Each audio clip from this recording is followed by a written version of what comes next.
31.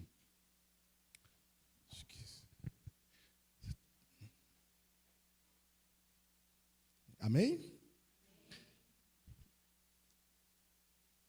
Está escrito assim: eis aqui vos digo um mistério.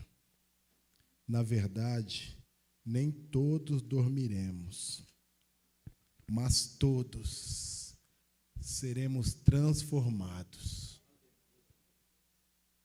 Num momento, num abrir e fechar de olhos, ante a última trombeta, porque a trombeta soará, e os mortos ressuscitarão incorruptíveis, e nós seremos transformados. Amém? Vamos orar? Coloca a sua Bíblia aí no assento, vamos orar. Vamos orar em nome de Jesus Cristo. Pai das luzes, que não muda e não há sombra de variações, Senhor, aqui estamos na Tua presença, reunidos em Teu nome para prestarmos ao Senhor um culto racional, Pai. Entoamos cânticos de louvor, cânticos de adoração ao Teu nome, Senhor. E nesse momento, papai, precisamos e dependemos do Senhor, precisamos da Tua palavra. Então fala conosco, Senhor, não o que queremos ouvir, mas aquilo que precisamos ouvir. Senhor, eis-me aqui, Senhor, como Teu instrumento. Seja Tu o tocador, Senhor. Pai das luzes, leva cativa toda a mente até o trono da graça, pois é daí que emana toda a fonte de vida, Senhor. Fala conosco, Senhor, nos consola, nos exorta, mas que nós saiamos daqui edificados pelo poder da Tua palavra, meu Deus. Quebra toda resistência, Senhor, em nome de Jesus Cristo, e que o Teu nome seja engrandecido uma vez mais no meio do Teu povo, Senhor. Assim, agradecido, nós oramos em nome de Jesus, amém e graças a Deus. Pode se assentar, glória a Deus. Dar glória a Deus aqui é de graça, igreja. Amém. Glória a Deus pela vida do irmão Reinaldo, tá ali, presbítero, bênção de Deus. Fiquei feliz de ver a Valéria ali. Que bênção, glória a Deus, né? Deus é bom, que Deus tem cuidado de nós, sim ou não? Sim ou não, igreja? Irmãos, esse louvor que a pastora aqui, que o grupo de louvor ministrou, aclame ao Senhor, é um louvor lindo demais, né? É uma oração cantada. E nesse período eu me lembro da minha juventude, quando eu ia alugar fita de VHS, não era Diante do Trono ainda, né? Era a Igreja Batista da Lagoinha. Fita VHS, né? Estamos bem. Glória a Deus. Deixa eu te falar uma coisa, querido. Há um lugar melhor para nós. É fato. E nós só pensamos nisso quando nós estamos diante de uma urna mortuária e tem alguém deitado sobre nela. E nós paramos para refletir sobre a morte. Nós paramos para refletir sobre a eternidade. Nós paramos para refletir sobre a nossa vida. E fato é esse, que um dia, se Jesus não voltar, todos nós iremos partir dessa terra. E a problemática não é partir dessa terra, é onde iremos passar a eternidade. Quando Jesus na cruz, Ele orou dizendo, Deus meu, por que me desamparaste, como foi ministrado aqui no domingo. Após essa oração, um rapaz que estava à sua direita disse, Senhor, lembra-te de mim quando entrares no teu reino. E Jesus disse, em verdade vos digo, que ainda hoje estarás comigo no paraíso. Eu acho que o paraíso se torna até secundário. Por que se torna secundário? Porque o importante é o que Jesus falou para ele, estarás comigo. As pessoas acreditam que o inferno vai ser um lugar ruim, porque lá vai ter demônios, o diabo. Não, querido, não é por isso que será ruim. Porque de vez em quando tem uns que se manifestam no culto, os capeta. Às vezes você está em algum lugar, eles se manifestam também. E por que vai ser ruim? Porque lá não haverá manifestação da graça de Deus. E o lugar onde não há manifestação da graça de Deus, não há manifestação da presença do Espírito Santo de Deus, esse lugar se torna horrível. E Paulo, ele vem escrever para essa igreja, a igreja de Corinto, acerca da morte e da ressurreição. E ele vai falar que Jesus ressuscitou, apareceu primeiro a Pedro, depois aos 12, depois a 500 pessoas aproximadamente. E ele está ensinando, doutrinando a igreja acerca da ressurreição. Porque se Cristo não ressuscitou, a nossa pregação é vã. Se Cristo não ressuscitou, nós estamos crendo em vão. Se Cristo não ressuscitou, logo nós não temos esperança. E ele vai dizer, se nós só esperamos em Cristo nesta vida, somos os mais miseráveis de todos os homens. Mas aí ele continua dizendo que Cristo ressuscitou, ele é a primícia dos que dormem. Então ele está vivo. Então nós temos essa esperança, porque ele morreu por causa dos nossos pecados e ressuscitou para nos justificar. E tem pessoas que não acreditam. E deixa eu te falar uma verdade, querido. Essa conversa de que morreu, e eu vi a pessoa, e eu vi fulano, eu vi ciclano depois que morreu. Querido, isso é uma utopia, isso é um engodo, é um sofisma. Hebreus capítulo 9, versículo 27, está escrito que ao homem está ordenado morrer uma só vez, após isso vem o juízo. Por isso nós não cremos em reencarnação, porque a Bíblia está nos ensinando que se nós queremos fazer alguma coisa para Deus, ou queremos fazer alguma coisa para alguém, é nessa vida, querido, passou disso, acabou. É o juízo. E essa condição de juízo, de inferno, de condenação, a humanidade já está condenada, querido. A única chance de absolvição desta condenação, ela está em Cristo Jesus. Quando na cruz Jesus diz, Pai, nas tuas mãos entrego o meu espírito, está consumado, ali está o plano da salvação. Por isso que ele diz, aquele que crê e confessa Jesus como Senhor, será salvo dessa condenação. Romanos 8:1, Paulo diz, portanto, nenhuma condenação há para os que estão em Cristo Jesus, que não anda segundo a carne, mas anda segundo o Espírito. Ele está escrevendo para a igreja de Corinto, e está nos ensinando. E ele vai dizer para nós, que nós recebemos o Espírito Santo, que nós não sabemos orar como convém, mas o Espírito intercede por nós com gemidos inexprimíveis. Aí no versículo 14 de Romanos 8, ele diz que os filhos de Deus são guiados pelo Espírito Santo de Deus. E aí você entende quando Jesus disse, não vos deixarei órfão, vos enviarei outro Consolador. Aí nós confundimos, pastor Célio, ser cheio do Espírito Santo com os dons do Espírito Santo. O Espírito Santo é o penhor da salvação, querido, é o penhor, é a promessa, é o penhor. Então o fato de você não falar em línguas não quer dizer que você não tenha a presença do Espírito Santo na tua vida não, em você, querido. O que certifica que nós somos salvos é a presença do Espírito Santo. Se você ainda tem dúvida acerca da tua salvação, há uma necessidade de você rever os teus passos, os teus caminhos, aonde você tem pisado, o que você tem feito, o que você tem visto, aonde você tem andado. Se você tem essa incerteza dentro de você, é sinônimo de que você não está vivendo em comunhão com o Espírito Santo de Deus. Então tem pessoas que confundem o dom com o ser cheio do Espírito Santo. Depois você medita em Gálatas, capítulo 5, principalmente, que aí vai falar acerca dos frutos do Espírito, de uma pessoa que tem o Espírito Santo, que é cheia do Espírito Santo. E o interessante é que para você ser cheio do Espírito Santo, o único requisito é Eu quero, eu desejo, eu almejo, eu quero a presença dEle. É Paulo quem está nos ensinando, Efésios 5,18, Paulo vai dizer, não vos embriagueis com vinho em que a contenda, mas enchei-vos do Espírito Santo de Deus.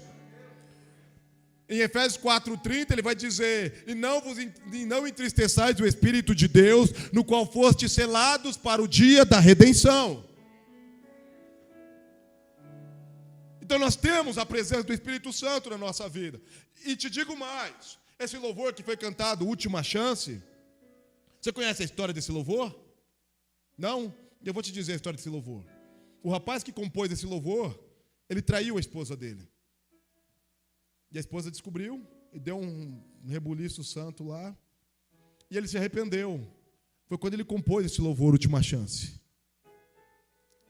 Porque um crente, quando ele está cheio do Espírito Santo, tem a presença do Espírito Santo, que ele peca, e peca sofrendo ainda, ele não vê o momento dele se arrepender e pedir perdão para Deus, de reatar essa comunhão com o Espírito Santo, de reatar esse relacionamento, essa intimidade com o Espírito Santo.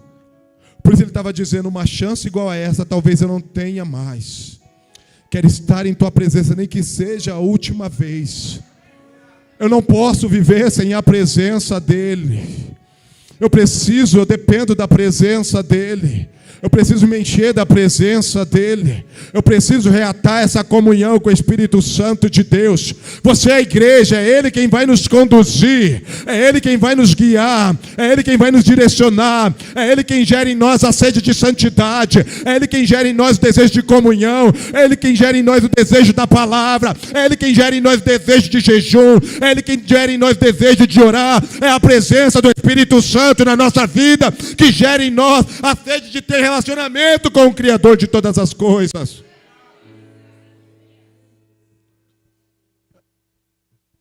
Você já reparou que você vai buscando uma presença do Espírito Santo em oração e jejum? E você já começa a rejeitar algumas coisas da sua vida? Um exemplo é as piadinhas de duplo sentido, aquelas coisinhas esquisitas. Você começa a rejeitar aquilo, porque você está aumentando o teu nível de relacionamento com Deus. E quem não está aumentando o nível de relacionamento com Deus, começa a dizer, só ela quer ser santa, quer ser melhor que todo mundo, está se sentindo, está se achando. Não é, querido, é porque o teu nível de relacionamento com Deus está aumentando, então você já não tolera umas coisas, você já não aceita umas coisas, você já não convive mais com algumas pessoas, e não é você que se afasta das pessoas, são elas que vão se afastando de você, porque você está aumentando o teu nível de relacionamento com Deus.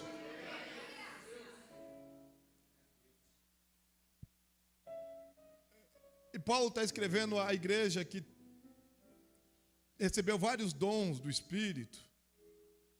E o dom é para a edificação da igreja. E ele está ensinando acerca da morte e da ressurreição. E ele vai dizer para nós que nem todos dormiremos. Ele usa um eufemismo. Aquilo que Jesus falou quando Lázaro morreu, ele disse, nosso amigo Lázaro dorme, mas vou despertá-lo. Ele está falando acerca da morte. Ele está dizendo que nem todos morreremos, mas todos seremos transformados. Essa palavra transformado quer dizer metamorfose. Não haverá borboleta se não passar pelo processo da metamorfose.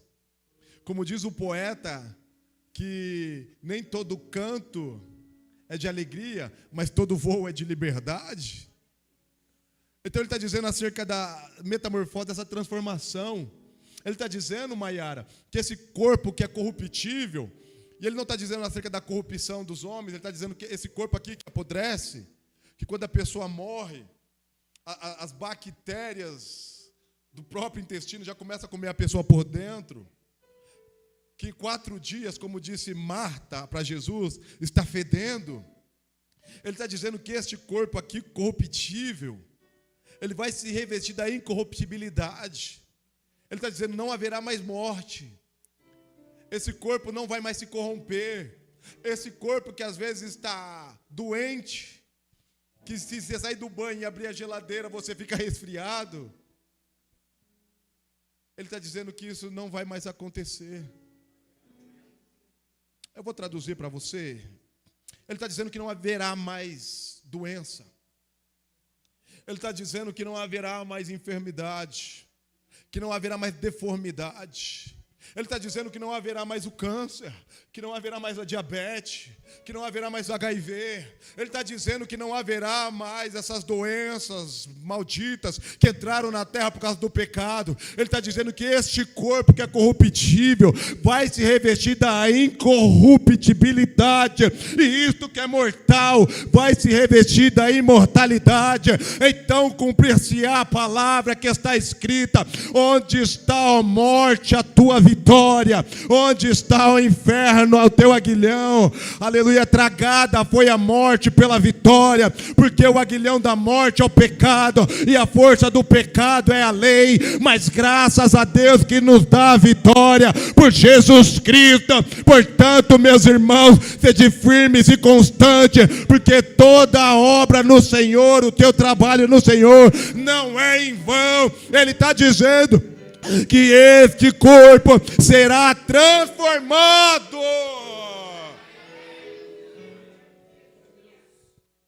Amado,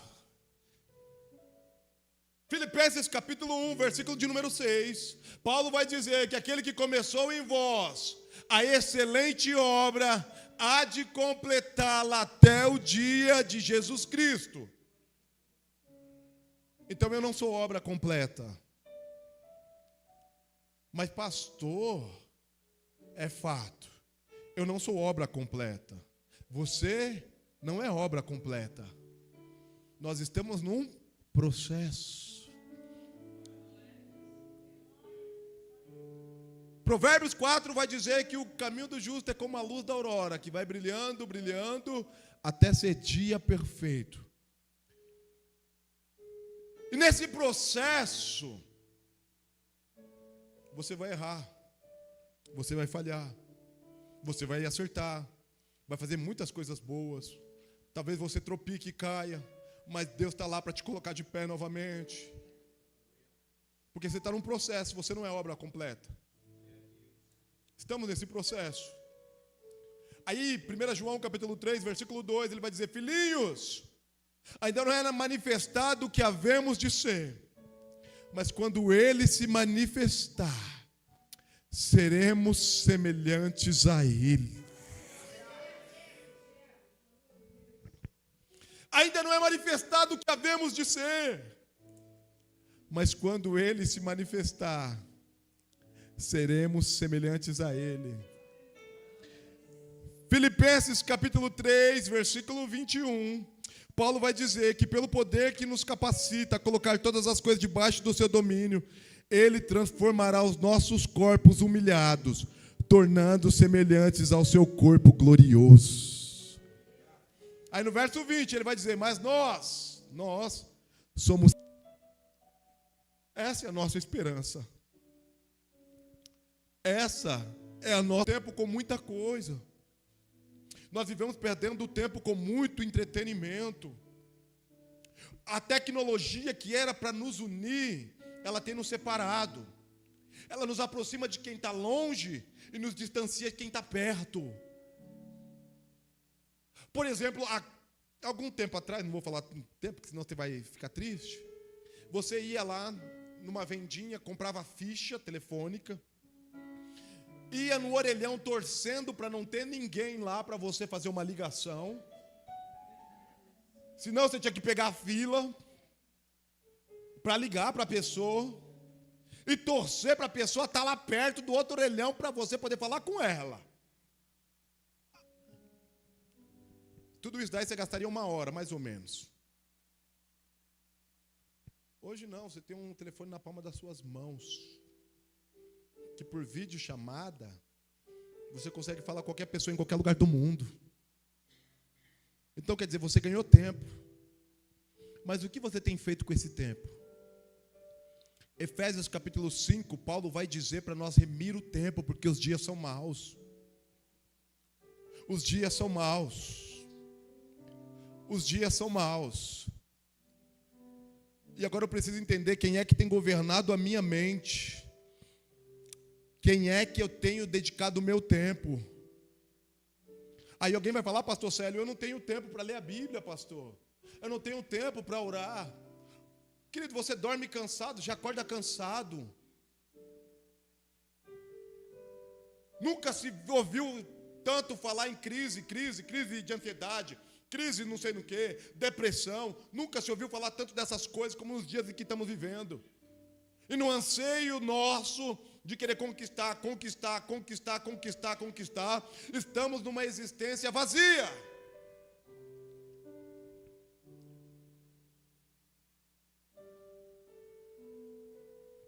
E Paulo está nos dizendo, para remir o nosso tempo. A seara é grande, e poucos são os ceifeiros. As pessoas estão buscando em subterfúgios uma alegria. As pessoas estão buscando em coisas satisfação. E o único que pode trazer essa satisfação, essa plenitude para a vida de qualquer ser humano é o Espírito Santo de Deus. E ele vai nos ensinando, Paulo, que no momento esse corpo será transformado. Quando se dará isso? Ante a última trombeta, porque a trombeta soará. Querido, ele não está falando das trombetas do Apocalipse. Ele está falando que essa trombeta ela vai soar uma última vez. E essa trombeta não está na mão de nenhum homem, de nenhum anjo. Essa trombeta está na mão do próprio Deus. Se você voltar no Antigo Testamento, você verá que todas as vezes que o povo, quando estava no deserto, eles iriam partir em direção à terra da promessa, o sacerdote ele tocava a trombeta para o povo levantar os acampamentos e partir em direção à terra da promessa. Quando o exército romano ia para a luta, eles tocavam também uma trombeta. O que Paulo está nos ensinando aqui é que a trombeta ela vai ser soada uma última vez. E voltando para o contexto judaico, essa trombeta reunia o povo para partir em direção à promessa. E pelo pouco que eu conheço da palavra e daquilo que eu entendo, Paulo está nos ensinando que essa trombeta ela vai tocar uma última vez, que vai reunir o povo de Deus, de todas as partes, em direção à promessa.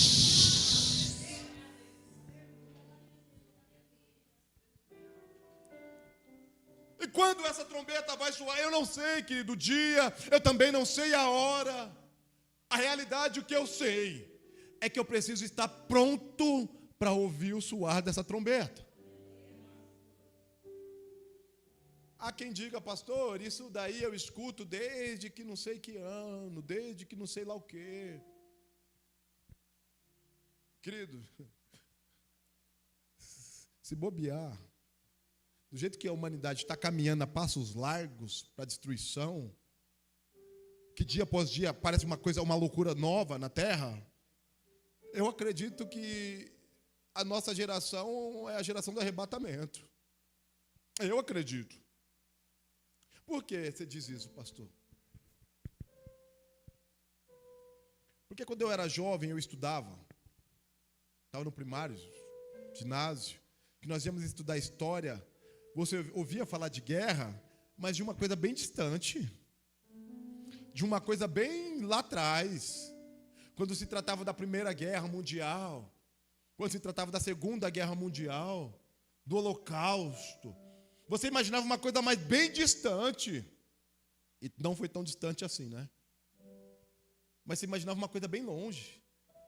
Aí Aí depois você vai crescendo e vai estudando, vai se aprofundando no estudo, e você vai observando que houve a guerra do Vietnã, que depois houve a guerra do Golfo Pérsico, dentre outras guerras que ocorreram. Isso dos anos 2000 para trás. Aí você começa a vir para cá, quantas guerras você ouviu falar a respeito? A guerra do Iraque, guerra da Síria, guerra da Ucrânia com a Rússia, agora a guerra de Israel com o Hamas. Quantas guerras você está ouvindo falar? Quantas guerras? Isso está revelando a maldade da humanidade, que está no coração do homem. Mais de 50% dos cientistas, eles trabalham em construção de bombas, de armas de destruição em massa. Aproximadamente 40 trilhões de dólares são gastos por ano em armamento.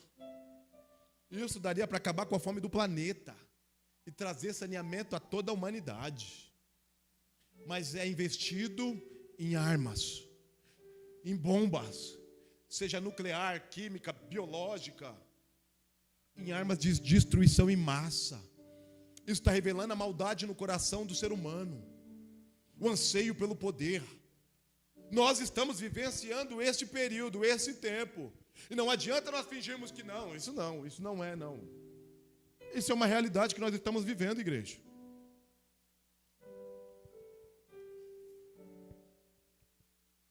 Aí a gente escuta falar de um povo que está passando fome, em pleno século 21. Eu não vou falar da África, nem do Haiti. Eu vou falar do sertão do Brasil, do Nordeste do Brasil. Eu vou falar das aldeias ribeirinhas, dos índios Yanomamis, que estão morrendo de fome. Eu vou falar do extremo leste de São Paulo, que as pessoas estão padecendo de fome, em pleno século 21. Eu vou falar do Rio de Janeiro, onde tem a cidade de Gramacho, onde tinha o maior lixão da América Latina, onde as crianças ficavam lá esperando os coletores chegarem para pegarem comida, disputando com o urubu. Num estado onde um governador tem coragem de dar um anel de R$800 mil para a esposa, onde tem crianças passando fome. Estou falando do Brasil. É o que nós estamos vivendo, igreja. E você tem condição de ver essas notícias todos os dias. E se nós levarmos para a esfera mundial, então a coisa fica pior. E por que isso? Por causa da maldade do coração do homem. O anseio pelo poder, a ganância. Aí você ouve falar dessas doenças todas esquisitas aí. Na década de 80, quando surgiu o primeiro caso de HIV no Brasil, isso era... Mas hoje aqui, segundo um estudo, aqui bem próximo, é um dos lugares que tem o maior índice de pessoas contaminadas pelo HIV. Aí você escutou falar do ebola, zika vírus, chikungunya, coronavírus e esse monte de doença esquisita.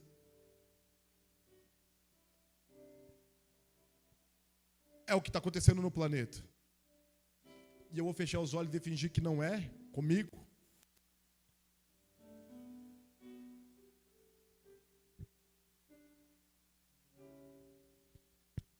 Aí,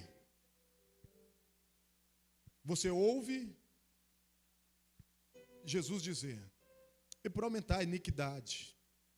E nós pensamos que iniquidade, querido, é algo comum, não é. A iniquidade é um pecado que é constituído. Por exemplo, a nível de Brasil, vamos falar da corrupção que existe no nosso país. Que para ele já virou uma coisa normal, uma coisa comum, uma coisa que todo mundo tem que ser assim. Isso é iniquidade, é um pecado constituído. Que já não é mais pecado, é uma coisa normal. Por exemplo, no mundo que a gente vive hoje, não tem, a palavra pecado está desusada. É crise disso, é doente daquilo outro. Não, aí na Bíblia continua falando, é pecado, é errado, é pecado. Acabou. mas mudaram o nome do pecado para outros nomes. Enfim, e querem constitucionalizar, e querem que nós aceitemos de goela abaixo. E a igreja, ela não pode se calar mediante a isso. E por que não? Porque muita gente morreu para que o evangelho chegasse até nós. Muita gente deu a vida para que o evangelho chegasse até nós, para que nós conhecêssemos a salvação. E mais do que muita gente morreu, o próprio Senhor se entregou naquela cruz. Ele diz: vinde a mim todos vós que estão cansados e oprimidos. Mas ele está dizendo: não vos conformeis com este mundo também, mas transformai-vos pela renovação do vosso entendimento.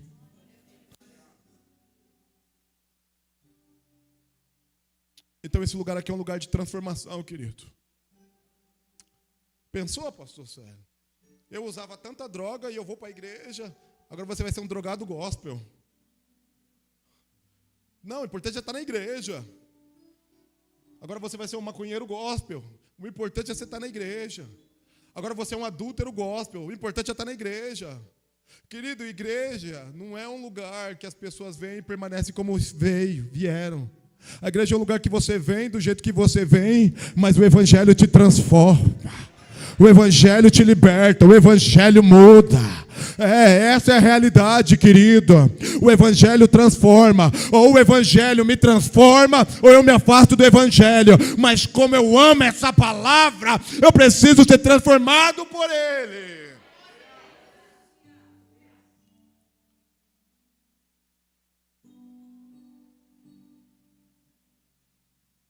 A iniquidade aumenta, o amor esfria.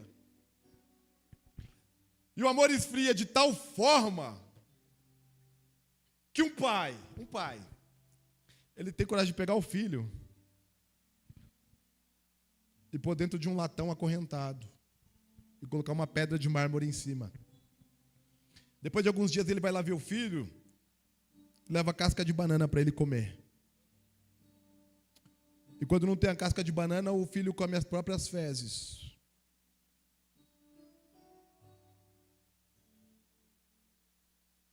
E se não tem um vizinho para ver e denunciar, o menino estaria lá até hoje. O amor se esfria de tal forma que eu não posso nem dizer que aquilo é pai.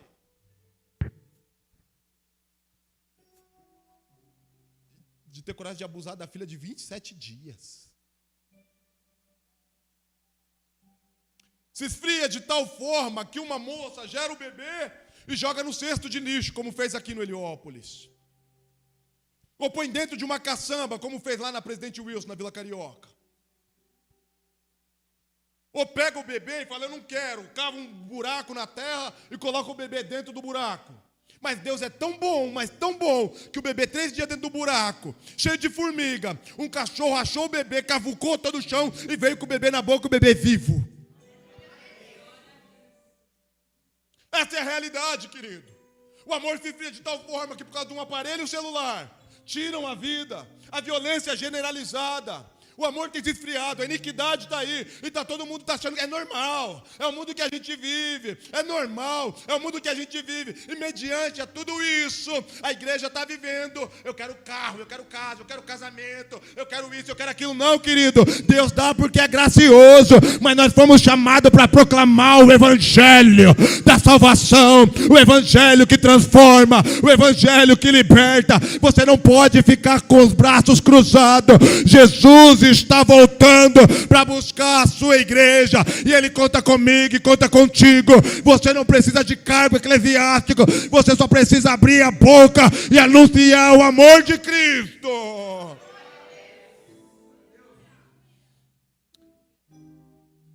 Eu me lembro, eu estava na minha casa, chegou um rapaz lá em casa, revoltado com a vida, revoltado com o mundo, revoltado com todo mundo, que queria matar o pai dele. E ele chegou logo na minha casa. Um rapaz levou ele lá em casa. Eu vou matar meu pai. Eu falei para ele: entra aqui, filho, vamos conversar, o que está acontecendo? Que meu pai fez isso, fez aquilo outro, fez aquilo outro, fez não sei o quê, fez não sei o quê. Aí o rapaz, se ele pega o pai dele, eu acho que ele tinha matado mesmo, viu? Aquele rapaz ficou conversando comigo alguns minutos ali. E ele gostou de conversar comigo, que ele começou a frequentar a minha casa. Resumindo a história, hoje aquele rapaz, ele está casado, é obreiro em uma igreja, servindo ao Senhor. Nem parece o mesmo rapaz que chegou na minha casa querendo matar o povo. Nosso trabalho é só falar, porque quem vai convencer é o Espírito Santo. E ele vai falando com você aí, você fica com o coração preso, duro. Não, não é Deus que está falando, não é Deus não. Não, é Deus sim, querido. É Deus sim quem está falando com você. A iniquidade está aí, querido. O amor se esfria.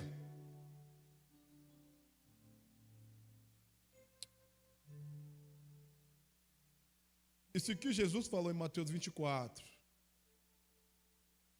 é o que nós estamos vivendo hoje. Resumindo a história, que o oceano é muito grande, é o que nós estamos vivendo. Ele está vindo. Ele está vindo. Ele está vindo, igreja. Paulo está dizendo num momento, num abrir e fechar de olhos.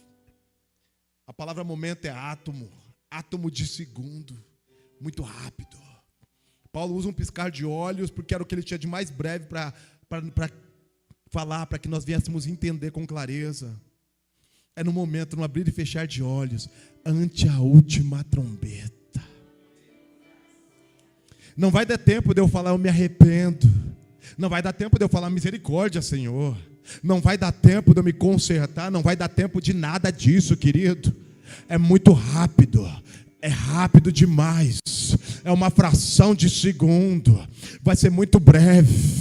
E eu anseio por esse dia. Eu quero que minha audição esteja bem aberta para ouvir o soar da última trombeta, porque Ele vai nos ensinar. O mesmo Senhor descerá do céu com a trombeta de Deus e alarido de arcanjo. Os mortos ressuscitarão primeiro, e nós que estamos vivos seremos transformados e nos encontraremos com o Senhor nos ares e estaremos com Ele para toda a eternidade.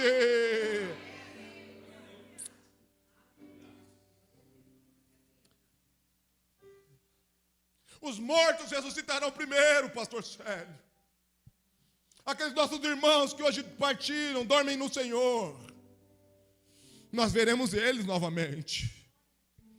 Os irmãos que foram devorados no Coliseu, nós conheceremos eles. Os irmãos que serviram como tochas humanas para acender o jardim de Nero, nós conheceremos eles. Os irmãos que rasgaram a selva brasileira para proclamarem o Evangelho e morrerem em prol da causa de Cristo, nós conheceremos eles também. Mas melhor do que conhecer eles, vai ser ver esse corpo ser transformado. E quando chegar naquele lugar, conduzido pelo Espírito Santo, me encontrar com aquele que tem os olhos como chama de fogo, tem os cabelos brancos como a alva neve, vestido de linho fino, os pés como um latão reluzente, um cinturão, na coxa dele escrita Rei dos Reis, Senhor dos Senhores. Quando ele abria a boca para dizer, vinde bendito de meu Pai, para o reino que vos está preparado desde a fundação do mundo. Vinde bendito, alabadaravasubidi amandriavasséria. Aí você vai entender, valeu a pena, valeu a pena, valeu a pena orar, valeu a pena jejuar, valeu a pena resistir à tentação, valeu a pena suportar a pedrada, suportar a calúnia, valeu a pena vencer o cansaço, valeu a pena suportar. Por que valeu a pena? Porque hoje eu estou no reino que foi preparado para mim desde a fundação do mundo. Eu vou estar de frente daquele que era, que é, que há de vir, do alfa, do ômega, do princípio, do fim. Eu vou estar na frente do Todo-Poderoso. Vai valer a pena, vai valer a pena. Cada lágrima, cada oração, cada dia de jejum, cada momento de meditação na palavra, vai valer a pena, meu irmão, porque o noivo vem, ele vem buscar sua noiva. Jesus está voltando.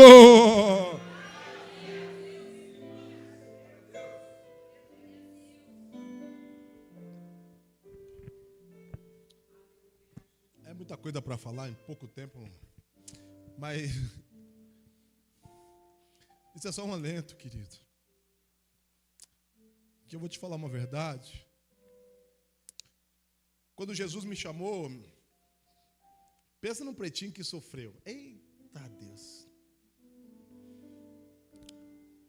Eu fui para um culto numa lavanderia.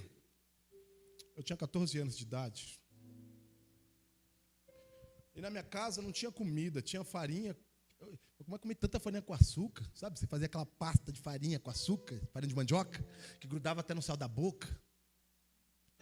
E eu abri o armário da minha casa, tinha farinha de milho, aquela farinha de milho grossa. Abri a geladeira, tinha água e cebola velha. E fui para o culto nessa lavanderia. E o pastor pregava sobre a vida de Paulo, que Paulo era apedrejado e pregava. Paulo era açoitado e pregava. E eu, na minha inocência de jovem, eu achei bonita a vida de Paulo e falei, eu quero ser igual a esse Paulo. Tem noção do que da inocência da minha mentalidade? E eu voltei para casa e minha vida continuou do mesmo jeito. Açúcar e farinha, farinha de milho. E orando para Deus mudar aquela história, mas resumindo aqui. Aí, Valéria, eu dormia no chão. O meu irmão Robson, na época, que você conhece, ele casou, eu estava morando com a Karina, e eu dormindo no chão, a praga de um rato me mordeu. Infeliz do Satanás. Minha cara encheu de ferida. Começou a sair pus do meu rosto. Mas todo culto eu estava ali. Eu tinha aquele Novo Testamento cinza. E eu chegava na igreja, tinha um grupo de jovens. Aí os irmãos falavam, o Fred chegou. O Fred, por causa do Fred Krueger. Mas nós estávamos ali firmados na fé. Depois Deus foi abençoando, abrindo porta. Resumindo. O nosso propósito maior é ter em nós aquilo que Davi falou no Salmo 51. A alegria da salvação. E ele pediu a Deus, Senhor, torna a dar-me a alegria da tua salvação. Para a igreja de Éfeso, o primeiro amor. Eu preciso voltar ao primeiro amor, Senhor. Eu preciso voltar à prática das primeiras obras. Eu preciso voltar a louvar o Senhor como eu louvava. Eu preciso voltar para orar a ação como um dia eu orei. Deus não te chamou para uma campanha, querido. Alabadarava séria. Deus não te chamou para um culto. Ele te chamou para uma vida de relacionamento com Ele. Ele te chamou para uma vida de intimidade com Ele. É noite dessa cinza ser soprada do altar e a chama do Espírito voltar a queimar aí. De você voltar a ser aquela pessoa fervorosa. Aí eu vou para o culto porque senão a pastora vai pegar no meu pé. Eu preciso estar lá porque senão o pastor vai achar ruim. Não é com o pastor, não é com a pastora. Você precisa alinhar a tua vida com Deus novamente. Ele não desistiu de você. Ele não abre mão de você. Ele tem saudade da tua oração nas madrugadas. Ele tem saudade do louvor que saía dos teus lábios. Volta para o lugar de onde você nunca deveria ter saído, que é o lugar de intimidade. Quando você ouvia a voz dele, quando você sentia a presença dele, o Espírito Santo te chama nessa noite a você voltar ao primeiro amor.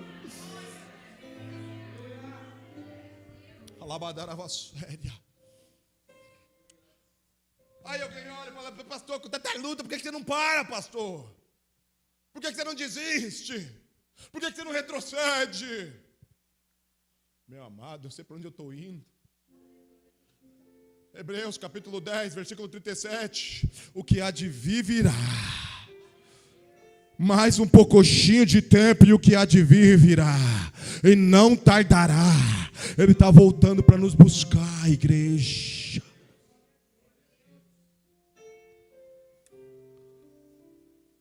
Desperta. E volta. Aí, domingo, acho que foi domingo que nós estávamos conversando, né, pastor? Acerca de quando você está com a sua vida alinhada com Deus aqui. As coisas na horizontal, na vertical. Obrigado, irmã. Elas começam a acontecer na sua vida de forma que você nem imagina. Já aconteceu com você de você pensar em alguma coisa, só pensar, sem falar com Deus. E de repente Deus te abençoar com aquilo? Você fala, nossa, só pensei. Já aconteceu com você? Sabe por quê? A vida está alinhada com Deus. Deus conhece o desejo do nosso coração e as nossas necessidades.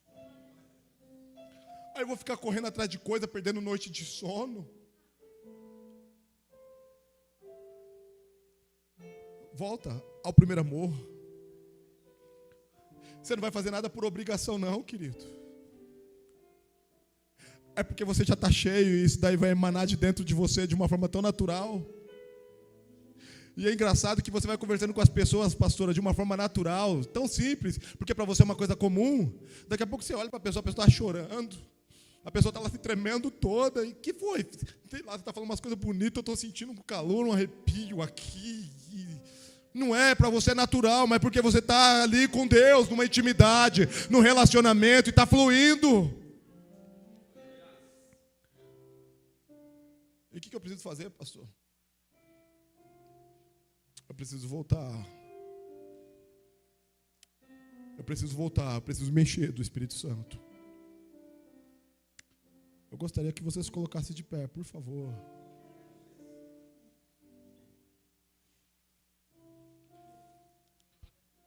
Só você e Deus. Eu não vou falar para você, vem aqui à frente que eu vou orar por você. Não, querido, é você que vai orar. Porque você conhece e reconhece que você precisa. Eu preciso, Deus, eu preciso voltar, Espírito Santo. Eu preciso voltar, Espírito Santo. Eu preciso voltar, Espírito Santo de Deus. Nós somos a igreja de Cristo. E se um membro está ferido, todo o corpo sente. E melhor do que qualquer necessidade que nós tenhamos dessa terra, o maior anseio da nossa alma é a presença do Espírito Santo em nós. É a presença do Espírito Santo dentro de nós.